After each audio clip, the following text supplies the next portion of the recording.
بسم اللہ الرحمن الرحیم۔ السلام علیکم ورحمۃ اللہ وبرکاتہ۔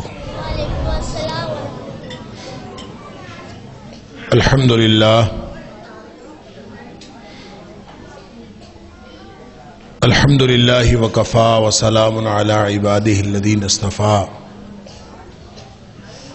اشہد ان لا الہ الا اللہ وحدہ لا شریک لہ واشہد ان محمدا عبدہ ورسولہ صلی اللہ علیہ وآلہ وسلم۔ اللہم صلی علی محمد وعلی آل محمد کما صلیت علی ابراہیم وعلی آل ابراہیم انک حمید مجید۔ اللہم بارک علی محمد وعلی آل محمد کما بارکت علی ابراہیم وعلی آل ابراہیم انک حمید مجید۔ اما بعد فاعوذ باللہ السمیع العلیم من الشیطان الرجیم من ہمزہ ونفخہ ونفثہ۔ بسم اللہ الرحمن الرحیم۔ یا ایہا الناس کلوا مما فی الارض حلالا طیبا ولا تتبعوا خطوات الشیطان انہ لکم عدو مبین۔ اے کائنات کے لوگو، تم کھاؤ زمین میں سے حلال اور طیب، اور شیطان کے قدموں کے پیچھے نہ چلنا کہ بے شک وہ تمہارا کھلا دشمن ہے۔ صدق اللہ العظیم۔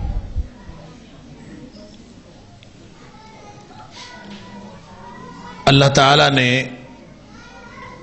یہ ساری کائنات اور اس دنیا میں اس دھرتی پہ جتنی نعمتیں بنائی ہیں وہ انسان کے لیے پیدا کی ہیں۔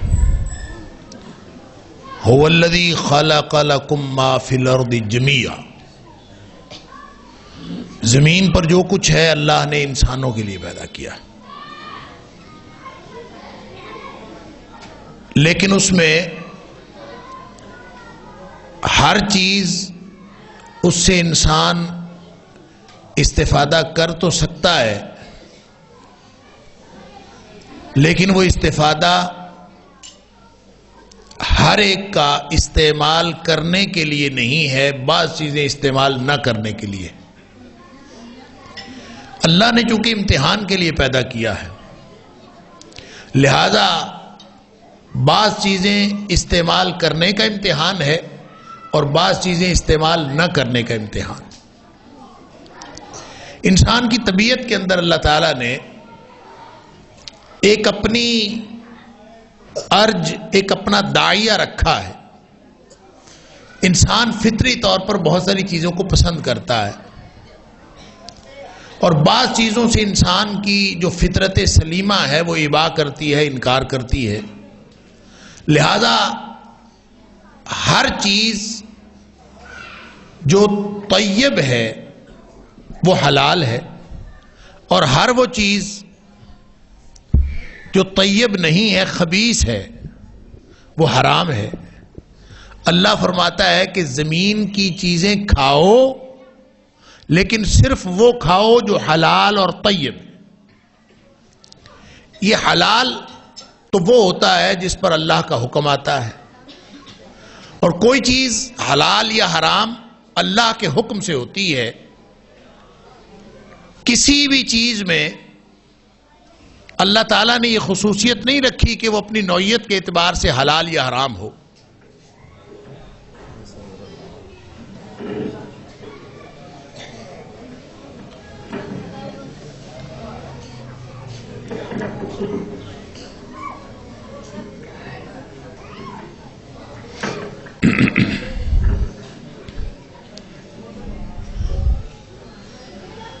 اللہ تعالیٰ سورۃ المائدہ کے اندر فرماتا ہے ان اللہ یحکم ما یرید۔ اللہ جسے چاہتا ہے جیسے چاہتا ہے حکم دیتا ہے۔ اللہ کے حکم پر کوئی پابندی نہیں عائد کی جا سکتی، یعنی کوئی چیز حلال اور حرام اپنے فائدے یا نقصان کی وجہ سے نہیں ہوتی. اس مسئلے کو سمجھ لیجئے کہ اگر دنیا کے سائنسدان اکٹھے ہو جائیں اور وہ اکٹھے ہو کے یہ فیصلہ کریں کہ خنزیر کے گوشت میں تو بڑے فائدے ہیں، آپ نے اس کو جو کرنا ہے ایک دفعہ کر لیں، اور اگر یہ نہیں چلتا تو اس کو اتار دیں، میں اس کے بغیر کر لیتا ہوں. اعوذ باللہ من الشیطان، اعوذ باللہ من الشیطان، اعوذ باللہ من الشیطان. اگر ساری دنیا کے ڈاکٹرز، ساری دنیا کے سائنسدان، ساری دنیا کے ماہرین وہ مل کے یہ فیصلہ کریں کہ خنزیر کے گوشت میں بڑے فائدے ہیں، اور وہ کتابیں لکھ مارے اس کے اوپر کہ اس میں تو انسان کے لیے بڑے فائدے ہیں، تو خنزیر پھر بھی حرام رہے گا، اس لیے کہ وہ کسی فائدے یا نقصان کی وجہ سے حلال اور حرام نہیں ہوا، وہ اللہ کے حکم سے حرام ہوا ہے. اسی طرح اگر ساری دنیا کے ماہرین مل کے کہیں کہ بکرے کے گوشت کے اندر تو بڑی خرابیاں ہیں، لہذا اس کو نہیں کھانا چاہیے، تو وہ پھر بھی حلال رہے گا، وہ حرام نہیں ہو سکتا، اس لیے کہ حلال و حرام اللہ کا اختیار ہے، وہ کسی اور کا اختیار نہیں. ما احل اللہ فی کتابہ فہو حلال وما حرم اللہ فی کتابہ فہو حرام. اللہ کے رسول صلی اللہ علیہ وسلم نے فرمایا اللہ نے اپنی کتاب میں جس کو حلال کر دیا وہ حلال ہے، جس کو حرام کر دیا وہ حرام ہے. وما سکت عنہ فہو مما عفا عنہ، اور جس سے اللہ نے اور شریعت اسلامیہ نے خاموشی اختیار کی ہے، گویا اس میں اللہ نے تمہیں گنجائش دی ہے کہ اس کو تم استعمال کر سکتے ہو. اب یہ حلال اور حرام کا جو معاملہ ہے، ایک تو یہ بات ذہن میں رکھیے کہ یہ اللہ کا اختیار ہے، کسی اور کا اختیار نہیں ہے. اب مثال کے طور پر شراب کے بارے میں اللہ تعالیٰ فرماتا ہے کہ یسألونک عن الخمر والمیسر، آپ سے یہ شراب اور جوئے کے بارے میں سوال کرتے ہیں. اب شراب بھی حرام ہے، جوا بھی حرام ہے، اس کے بارے میں سوال کرتے ہیں تو آپ فرما دیجئے قل فیہما اثم کبیر ومنافع للناس، کہ اس میں بہت بڑا گناہ ہے، اگرچہ اس میں لوگوں کے لیے منافع بھی ہے، فائدے بھی ہیں. یعنی شراب لوگ کہیں کہ اس کے اندر فائدے ہیں، وہ فائدوں کی وجہ سے کوئی چیز حلال نہیں ہوتی. اللہ خود اپنے قرآن میں فرما رہا ہے کہ شراب اور جوئے میں فائدے بھی ہیں. آخر جو جوا جیتتا ہے اس کو فائدہ تو ہوتا ہے نا، نقصان تو ہارنے والے کا ہوتا ہے. جو جیتتا ہے وہ تو کہے گا کہ جوا ہارے کو کھیلنا چاہیے.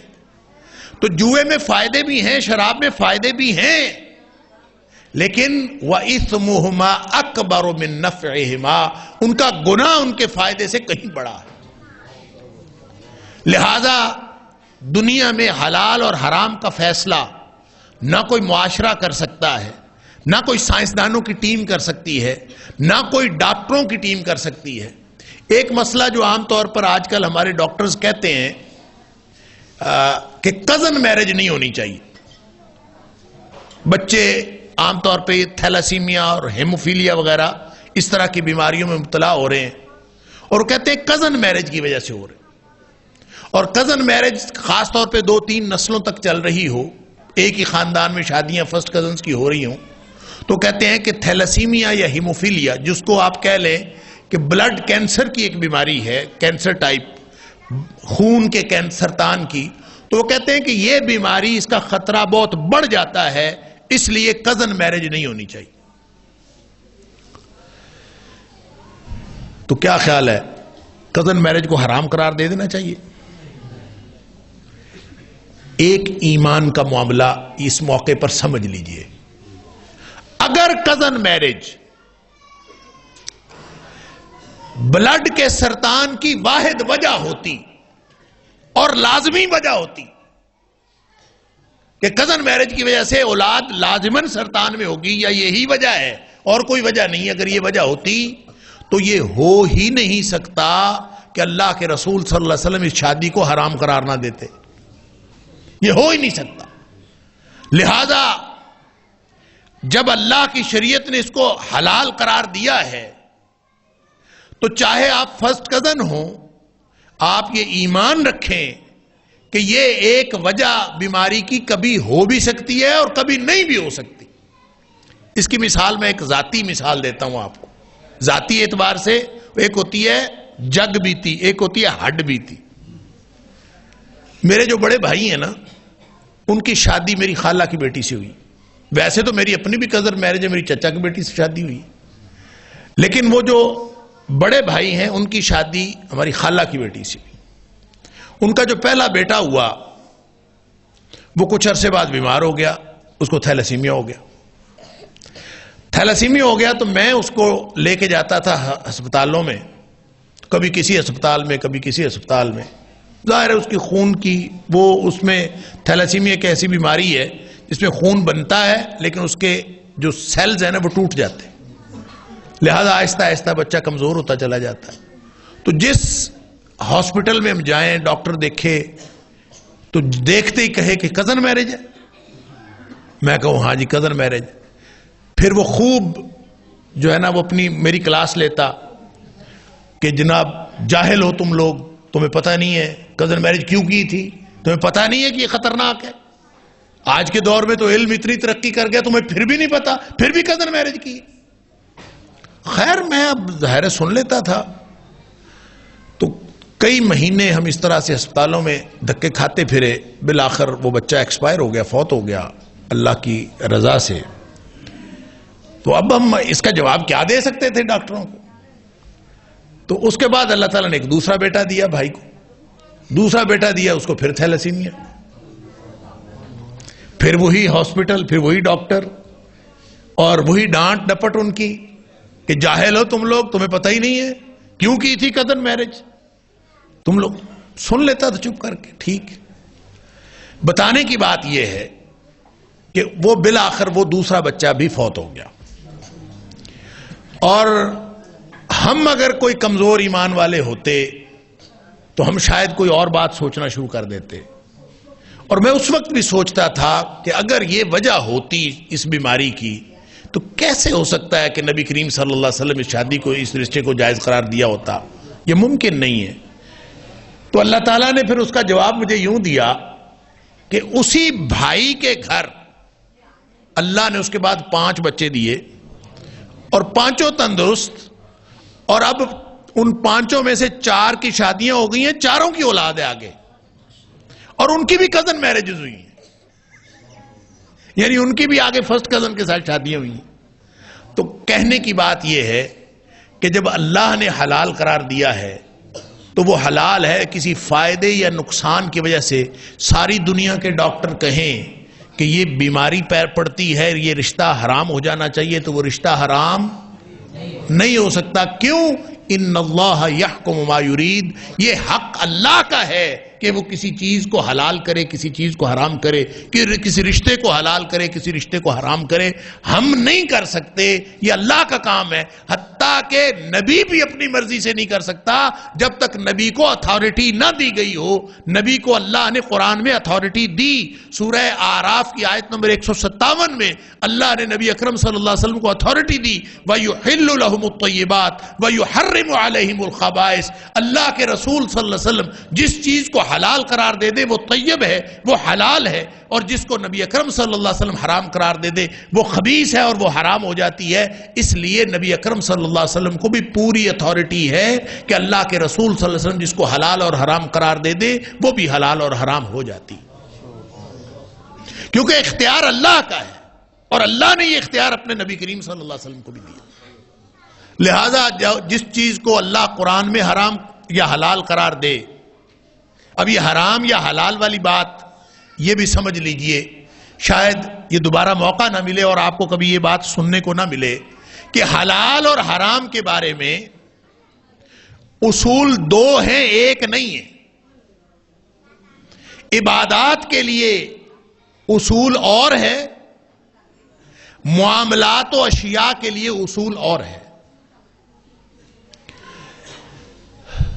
چیزیں جو ہم استعمال کی، کھانے کی چیزیں ہوں یا معاملات ہوں، اس میں حلال و حرام کا اصول یہ ہے کہ ہر چیز حلال ہے جب تک اس کے حرام ہونے کا حکم نہ آ جائے. بات سمجھ لیجیے گا. معاملات ہوں یا اشیاء ہوں استعمال کرنے کی، ہر چیز حلال ہے جب تک اس کے حرام ہونے کا حکم نہ آ جائے. اس کا مطلب یہ ہوا کہ اگر کسی چیز کے بارے میں کوئی حکم نہ ہو تو پھر وہ کیا ہوگی؟ وہ حلال ہوگی، اپنی اصلیت کے اعتبار سے حلال ہوگی. مثلا جانور جو حرام بتا دیے گئے، یہ جانور حرام ہے، یہ جانور حرام ہے. کچھ جانور نبی اکرم صلی اللہ علیہ وسلم نے نام لے کے حرام قرار دے دیا، یہ جانور حرام. سود کو حرام قرار دے دیا، شراب کو حرام قرار دے دیا، اس کے متعلقات کو حرام قرار دے دیا. جانوروں کو بتا دیا یہ جانور حرام ہے. پھر کچھ نشانیاں بتا دی. ذو ناب چارپایوں میں سے، چوپایوں میں سے جو ذو ناب ہیں، جن کے دانت جو دانتوں سے پکڑتے ہیں، چیر پھاڑ کرنے والے، وہ سارے حرام ہیں. لہذا ہر وہ جانور جو چیر پھاڑ کرنے والا وہ حرام، چاہے آپ کو اس کا نام آتا ہو چاہے نہ. نبی کریم صلی اللہ علیہ وسلم نشانی بتاتی. ذو مخلب پرندوں میں سے وہ سارے حرام، جو پنجے سے شکار کرنے والا یعنی پرندوں میں سے وہ سارے حرام. علی ھذا القیاس جو چیز بتا دی. اگر آپ کو کوئی جنگل میں آپ جان رہے ہیں، کوئی ایک جانور نظر آتا ہے یا کوئی چیز ایسی ہے جس کے بارے میں آپ کو کوئی حرام حلال کا کوئی حکم کہیں نہیں ملتا، تو اس کے بارے میں آپ خود سے فیصلہ کر سکتے ہیں کہ وہ چیز کیا ہے؟ وہ حلال ہے. قرآن کہتا ہے احلت لکم بہیمۃ الانعام الا ما یتلی علیکم، ہر جانور حلال ہے تمہارے لیے، الا ما یتلی علیکم، سوائے اس کے کہ تمہیں پڑھ کے سنا دیے جائیں کہ یہ فلاں فلاں حرام ہے. جب یہ بتا دیا کہ یہ حرام ہے، گویا معاملات و اشیاء میں حرام کا دائرہ محدود ہے. جو بتا دیا وہ حرام ہے، حرام بتایا ہے، باقی سارا ہی حلال ہے. معاملات و اشیاء میں حلال کا دائرہ وسیع، یعنی چند محرمات ہیں نا سورہ نساء کے اندر رشتوں میں کہ فلاں فلاں سے شادیاں نہیں ہو سکتی، باقی ساری کائنات کی عورتوں سے شادی ہو سکتی. حلال کا دائرہ وسیع ہے، حرام کا دائرہ محدود. اور کھانے پینے کی چیزوں میں بھی چند چیزیں جو حرام بتا دیں، اس طرح کے جانور حرام ہیں، یہ چیزیں حرام ہیں، اور اس کے علاوہ باقی ساری کائنات کی چیزیں حلال ہیں. گویا معاملات و اشیاء میں حلال کا دائرہ وسیع ہے، حرام کا دائرہ محدود ہے. میں نے ابھی نبی اکرم صلی اللہ علیہ وسلم کی حدیث بتائی کہ ما احل اللہ فی کتابہ فہو حلال وما حرم اللہ فی کتابہ فہو حرام. ہر وہ چیز جو اللہ نے حلال کر دی حلال ہے، جو حرام کر دی حرام ہے. وما سکت عنہ، اور جس کے بارے میں خاموشی اختیار کی اس میں گویا تمہیں اجازت ہے، تمہیں اللہ تعالیٰ نے درگزر کیا ہے کہ اس کو موج کرو، کھاؤ پیو. اور پھر قرآن کہتا ہے کہ لا تسألوا عن اشیاء ان تبد لکم تسؤکم، کہ جب کسی چیز کے بارے میں کوئی حکم نہیں آیا تو خواہ مخواہ پوچھ کے پنگا کرنے کی کیا ضرورت ہے؟ پوچھو گے، تفصیلات پوچھتے جاؤ تو ہو سکتا ہے پوچھنے سے حرام ہو جائے گی. اور نبی اکرم صلی اللہ علیہ وسلم نے فرمایا بدبخت آدمی ہے وہ تم میں سے جس کے سوال پوچھنے سے کوئی حلال چیز حرام ہو جائے. جب اللہ نے آپ کو اجازت دی ہے تو اس کو اجازت سمجھے. لہذا وہ چیزیں جس کا حرام کا کوئی حکم نہیں ہے وہ ساری کی ساری جائز.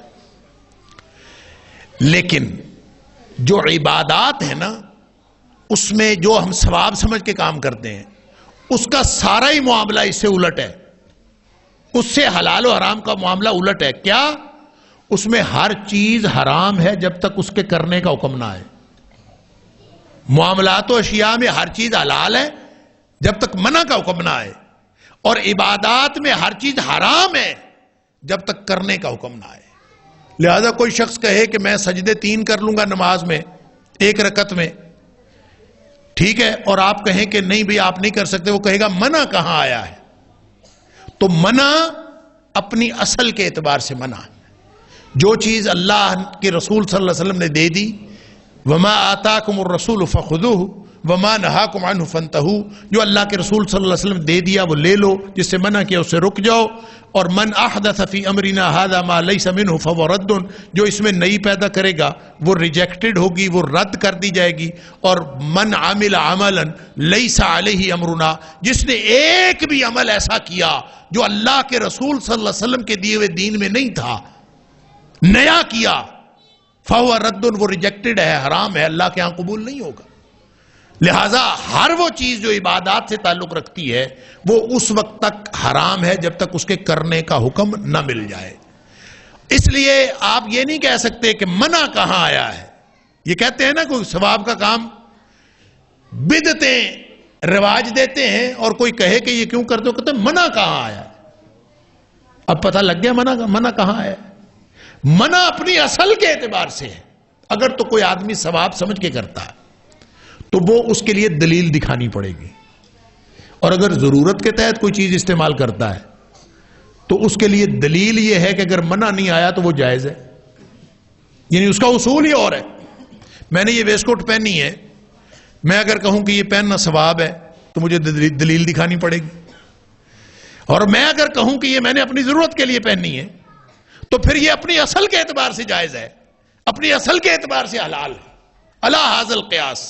اس کی ایک اور مثال میں دیتا ہوں آپ کو کہ ہم یہاں بیٹھے، ایک آدمی آئے اور آ کے یہاں کونے میں سر نیچے کرے، ٹانگیں اوپر کر کے کھڑا ہو جائے. ہم اس کو کہیں کہ اللہ کے ولی یہ کیا کر رہے ہو؟ وہ کہے میں نماز پڑھ رہا ہوں. ہم اس کو کہیں بھی یہ طریقہ نہیں ہے نماز پڑھنے کا، یہ کیوں اس طرح کر رہے ہو، یہ طریقہ نہیں ہے. وہ کہے کہ منع کہاں آیا ہے دکھاؤ. ہم اس کو کیا کہیں گے؟ ہم اس کو کہیں گے کہ نماز کا یہ طریقہ نبی کریم صلی اللہ علیہ وسلم نے نہیں بتایا، اور جو چیز نہیں بتائی وہ حرام ہے، عبادات کی قبیل سے ہے، وہ حرام ہے، بات ختم. اس کے لیے دلیل دکھانے کی ضرورت نہیں، کرنے کے لیے دلیل دکھانے کی ضرورت ہے. لہذا یہ حرام ہے. اور اگر اسی آدمی سے یہ پوچھیں کہ تم نے ٹانگیں اوپر کیوں کی ہیں، سر نیچے کر کے کیوں کھڑے ہو، وہ کہے جی کیم صاحب نے بتایا اس طرح دوران خون اچھا ہو جاتا ہے تو میں تو ایکسرسائز کرنے کے لیے کھڑا ہوں. تو پھر آپ اس کو حرام کہہ سکتے ہیں. پھر اگر آپ کہیں گے نا کہ حرام ہے تو پھر وہ کہے گا دلیل دکھاؤ. پھر اس کی دلیل دکھانی پڑے گی. وہ ضرورت کے لیے کھڑا ہے، وہ اپنے دوران خون کو ٹھیک کرنا چاہتا ہے، کر لے. ہاں اگر اس کو کوئی ایسی دلیل جو اس کے اس عمل کو حرام قرار دیتی ہے، مثال کے طور پر اس کا سطر کھل جائے، ٹانگیں اوپر کرنا اور سر نیچے کرنے سے سطر بھی تو کھل سکتا ہے، اس کا سطر کھل جائے، آپ کہیں گے کہ تو نے حرام کام کیا ہے، دلیل مل گئی اس کے اس کام کے منع ہونے کی. اگر اس نے کوئی ایسا لباس پہنا ہوا ہے جس سے سطر بھی نہیں کھلتا، پھر آپ اس کو ناجائز قرار نہیں دے سکتے. لہذا حرام اور حلال کا اصول سمجھ لیجئے. معاملات و اشیاء میں ہر چیز جائز ہے جب تک اس کا منع کا حکم نہ آ جائے اور حرام کا حکم نہ آ جائے. میں ایک دفعہ ایف ایس سی میں پڑھتا تھا، لطیفے کی بات ہے ویسے تو، کہ میں ایف ایس سی میں پڑھتا تھا تو ایک دفعہ تبلیغی جماعت کے ساتھ چلا گیا، اور زندگی میں بڑا عجیب تجربہ ہوا. وہ بھی رمضان تھا اور جون جولائی کا رمضان تھا، شدید گرمی.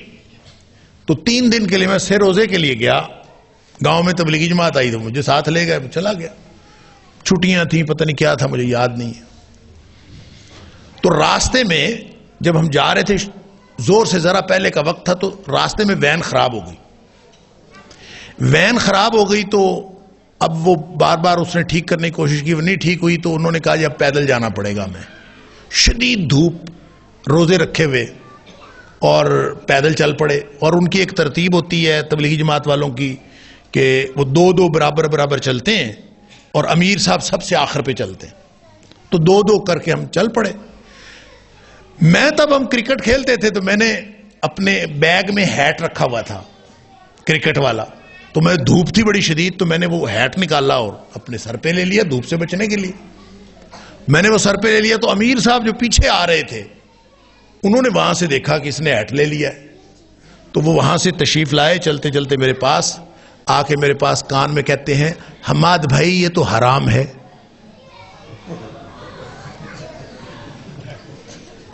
اب میں پریشان دھوپ سے بچا جا رہا ہوں، اور ظاہر ہے کہ ایف ایس سی کے اسٹوڈنٹ کی عقل بھی کیا ہوتی ہے.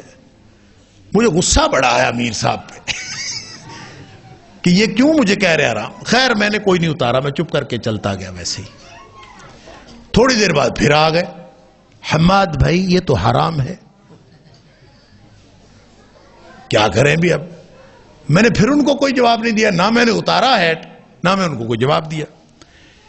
تیسری دفعہ پھر آ گئے تھوڑی دیر بعد, حماد بھائی یہ تو حرام ہے. تو میرے ساتھ جو دوسرا بندہ چل رہا تھا نا, تو وہ اللہ بخشے اب تو خیر وہ بھی فوت ہو گیا. وہ جو دوسرا چل رہا تھا وہ عمر میں امیر صاحب سے بڑا تھا اور تھا بھی رنگڑ. تو اس کو کہتا چل ہے امیر, بچہ بیچارہ دھوپ سے بچا جا رہا, تجھے حرام حرام کی پڑی ہوئی ہے.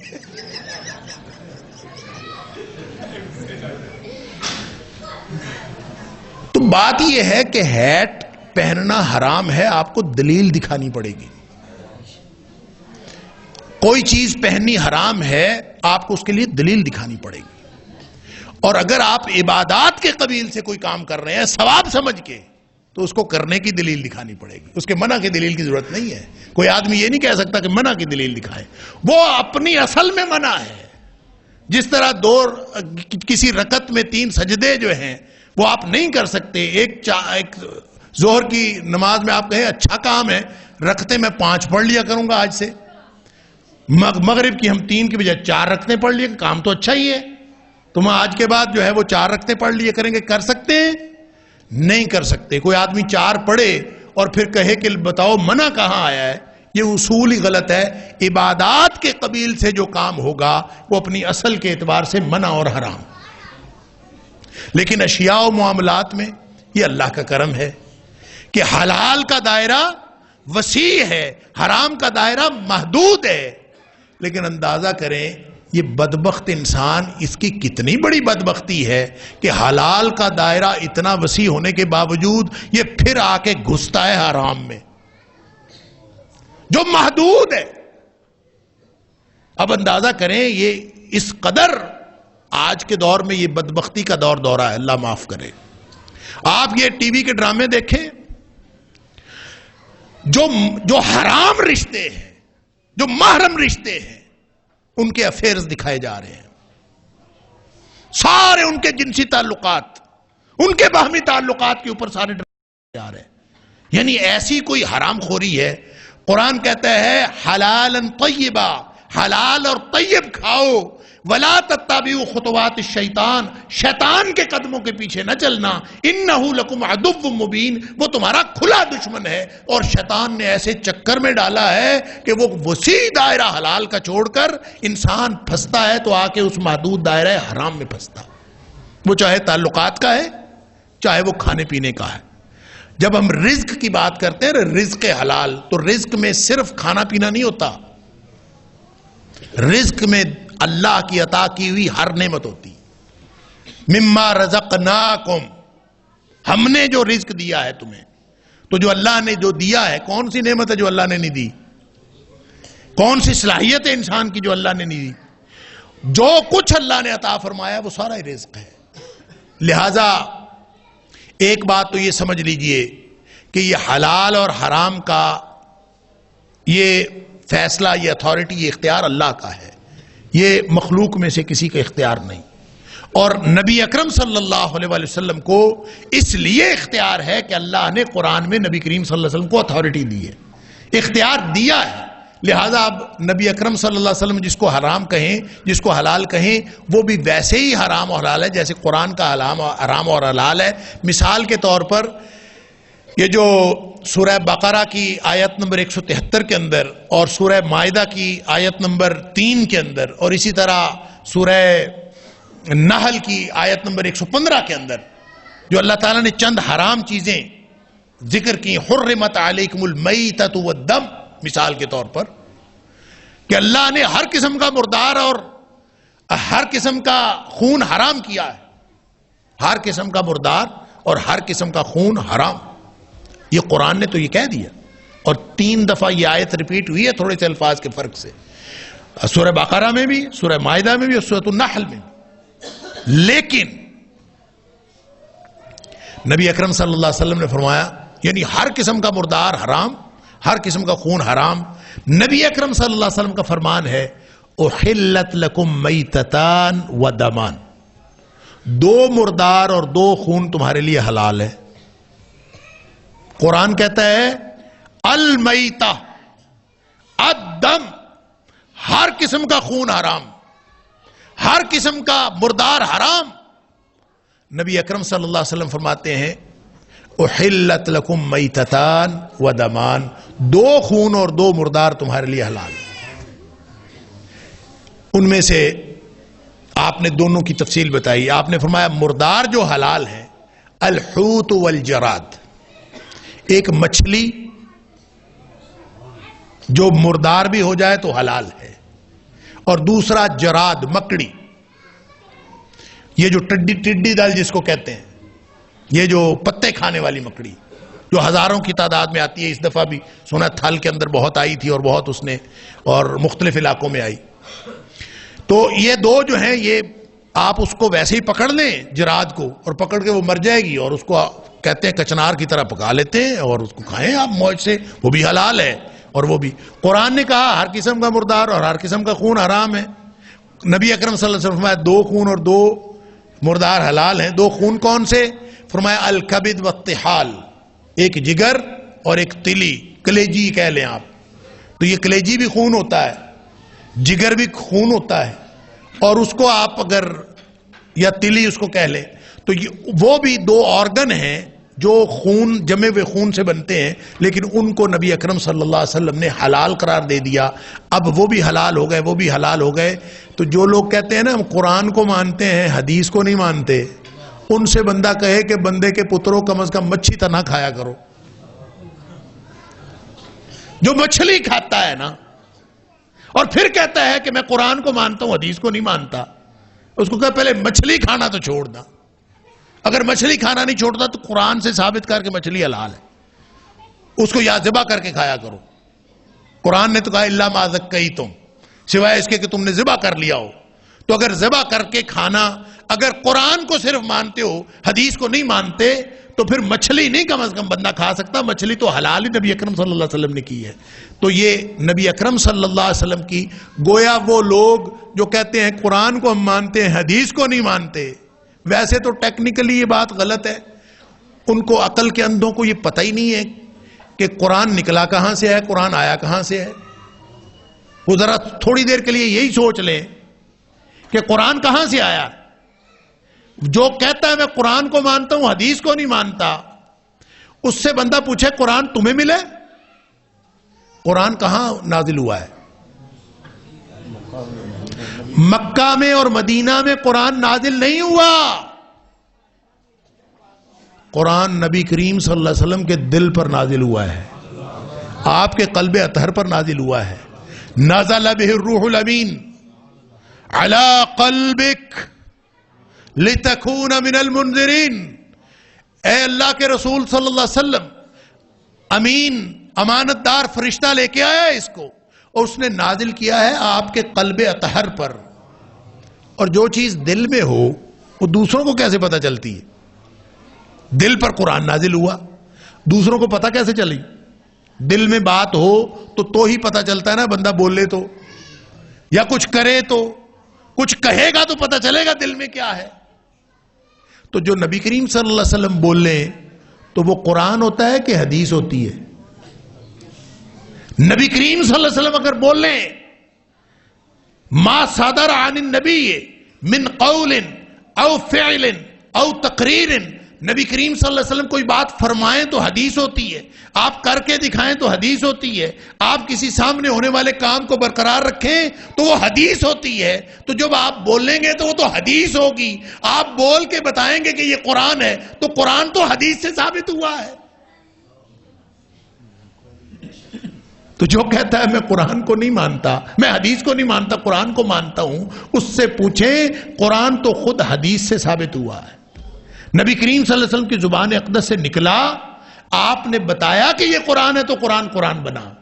آپ نے فرمایا کہ اس سورت کو، یہ جو پہلی وحی نازل ہوئی تھی وہ کون سے پارے میں ہے؟ 30ویں میں کیوں گئی؟ پہلی وحی کو پہلے پارے میں کیوں نہیں رکھا؟ اس لیے کہ نبی کریم صلی اللہ علیہ وسلم نے فرمایا کہ اس کو فلاں صورت میں رکھو. نبی کریم صلی اللہ علیہ وسلم نے ترتیب لگوائی. نبی کریم صلی اللہ علیہ وسلم نے پہلی صورت سورہ فاتحہ بتائی, دوسری بقرہ بتائی, آخری والناس بتائی. یہ ترتیب بھی تو نبی کریم صلی اللہ علیہ وسلم کی لگائی ہوئی ہے. اور جو کہتا ہے میں قرآن کو مانتا ہوں حدیث کو نہیں مانتا, اس کو قرآن کے نزول کا پتہ ہی نہیں ہے, اس کو علم ہی نہیں ہے, وہ اس کو شعور ہی نہیں ہے کہ قرآن نازل کہاں ہوا. قرآن نبی اکرم صلی اللہ علیہ وسلم کے قلب اطہر پر نازل ہوا, تو جس زبان اقدس سے حدیث نکلی ہے اسی زبان اقدس سے قرآن نکلا ہے. اور دین بنتا ہی تب ہے جب نبی اکرم صلی اللہ علیہ وآلہ وسلم کی زبان اقدس سے نکلے, وگرنہ دین نہیں بنتا. آپ کو معلوم ہے نا کہ جبریل علیہ السلام جب انسانی شکل میں آئے تھے, بڑی معروف حدیث ہے, انسانی شکل میں آئے تھے, آ کے چند سوال کیے نبی کریم صلی اللہ علیہ وسلم سے. صحابہ کرام بڑے حیران ہوئے کہ یہ پتہ نہیں کون آدمی ہے, اور حیرانی کی وجہ یہ تھی کہ کوئی بھی بندہ نہیں جانتا تھا ان کو, اور حیرانی کی وجہ یہ بھی تھی کہ تیاری سے لگتا تھا کہ قریب سے آیا ہے بندہ. شدید بیاض الثیاب, شدید سواد الشعر, شدید کالے بال, شدید سفید کپڑے, لگتا تھا ابھی تیار ہو کے آیا ہے. لیکن لا نعرفہ منا احد, ہم میں سے کوئی بھی اس کو جانتا نہیں تھا. اللہ اکبر. صحابہ حیران ہے, اور آ کے پھر سوال کرتا ہے, اخبرنی عن الاسلام, اخبرنی عن الایمان, اخبرنی عن الاحسان, اخبرنی عن الساعہ, اخبرنی عن اشراطها, مجھے ایمان کے بارے میں, اسلام کے بارے میں, احسان کے بارے میں. خیر وہ سوال کرتا رہا, نبی کریم صلی اللہ علیہ وسلم اس کے جواب دیتے رہے, اور وہ ہر سوال کے جواب میں پتہ ہی کیا کہتا تھا؟ صدقتا, آپ نے صحیح کہا. صحابہ پھر حیران کہ اگر اس کو معلوم ہے تو پوچھتا کیوں ہے, اور اگر معلوم نہیں تو پھر تصدیق کیسے کرتا؟ فعجبنا لہ, ہم بڑے حیران ہوئے کہ یسألہ ویصدقہ, سوال بھی کرتا ہے اور ساتھ تصدیق بھی کرتا ہے. یعنی حیرتوں کی داستان ہے پوری حدیث. اللہ. خیر آخر پہ جب وہ چلا گیا, عمر فاروق رضی اللہ تعالیٰ عنہ فرماتے ہیں میں بیٹھا رہا, فلبثت ملیہ, میں کچھ دیر بیٹھا رہا, تو نبی اکرم صلی اللہ علیہ وسلم نے خود پوچھا کہ یا عمر اتدری من السائل, تمہیں پتہ ہے یہ کون تھا سوال کرنے والا؟ اللہ کے رسول صلی اللہ علیہ وسلم, مجھے تو نہیں پتا, اللہ ورسولہ اعلم, اللہ کو معلوم ہے, یا اللہ کے رسول صلی اللہ علیہ وسلم کو معلوم ہے, مجھے تو معلوم نہیں. فرمایا ہوا جبریل, یہ جبریل علیہ السلام تھے, اتاکم لیعلمکم دینکم, یہ تمہیں تمہارا دین سکھانے آئے تھے. دین سکھانے کون آیا تھا؟ جبریل. تو کتنا سادہ سی بات تھی کہ نبی کریم صلی اللہ علیہ وسلم فرما دیتے کہ لوگو یہ جبریل علیہ السلام ہے, یہ تمہیں تمہارا دین سکھانے آئے ہیں, چلو بھی جبریل دین سکھاؤ. جبریل تقریر کرتے بتاتے احسان کیا ہے, ایمان کیا ہے, اسلام کیا ہے, قیامت کی نشانی ہے کیا, بتاتے اور بتا کے چلے جاتے. دین سکھایا جاتا تھا نا. یہی طریقہ ہوتا ہے. ابھی میں آیا ہوں, آپ نے اعلان کیا یہ مہد آیا یہ تقریر کرے گا, اور آپ نے مجھے لگا دیا, تو نبی کریم صلی اللہ علیہ وسلم بھی سوال کر دیتے اور تعارف کروا دیتے, تعارف کروا کے بتاتے چلو جی جبریل دین سکھاؤ. کیوں نہیں ہوا؟ اتاکم, آیا وہ تھا, لیعلمکم دینکم, تمہیں تمہارا دین سکھانے آیا تھا. تو پھر یہ درمیان میں کیا ہوا کہ سارے سوالات نبی کریم صلی اللہ علیہ وسلم سے پوچھے. اگر جبریل اکیلے آ کے تقریر کر کے چلے جاتے تو دین نہ بنتا. دین تب بنتا ہے جب نبی کریم صلی اللہ علیہ وسلم کی زبان سے نکلتا ہے. آپ کی زبان اقدس سے نکلتا ہے تو دین بنتا ہے. اگر وہ آپ کی زبان اقدس سے نہ نکلتا, اکیلا جبریل 1000 تقریریں کر لیتا, تو وہ دین نہ بنتا. اس لیے کہ دین کی اتھارٹی جبریل نہیں ہے, دین کی اتھارٹی نبی اکرم صلی اللہ علیہ وسلم. لہذا احلت لکم میتتان و دمان, نبی کریم صلی اللہ علیہ وسلم فرمایا 2 خون اور 2 مردار حلال ہیں. تو نبی اکرم صلی اللہ علیہ وسلم کو بھی اللہ نے یہ اتھارٹی دی ہے. اب یہ پورا کا پورا جو دین ہے وہ کلیئر کٹ اللہ کے رسول صلی اللہ علیہ وسلم نے ہم تک پہنچا دیا. آپ نے فرمایا ما ترکت شیئن, میں ایک بھی چیز ایسی نہیں چھوڑی. نبی اکرم صلی اللہ علیہ وسلم کا فرمان, ما ترکت شیئن, میں نے ایک بھی چیز ایسی نہیں چھوڑی